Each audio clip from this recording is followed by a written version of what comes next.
Nous estimons qu'un individu qui a été poursuivi pour les faits de détournement de deniers publics, enrichissement illicite et blanchiment de capitaux, dont le dossier est pendant devant la chambre de jugement, il faut que le dossier connaisse son épilogue.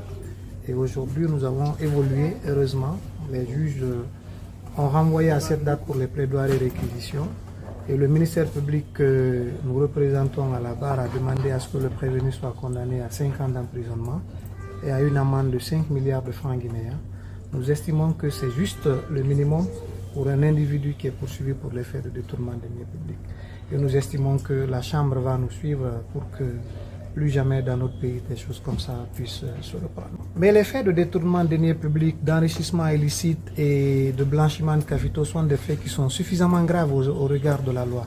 C'est parce que simplement notre loi n'admet pas le cumul d'infractions. Si on admettait le cumul d'infractions dans notre pays, la condamnation allait être jusqu'à 50 ans.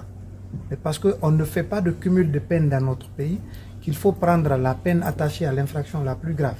C'est pourquoi nous avons pris 5 ans, que nous estimons être vraiment à la hauteur des faits qui ont été poursuivis par notre parquet. Nous estimons que c'est son droit de ne pas se faire juger, de ne pas venir à l'audience pour son jugement, c'est son droit. Peut-être c'est ce moyen de défense qu'il a choisi. Et la loi permet de juger un individu même s'il n'est pas présent.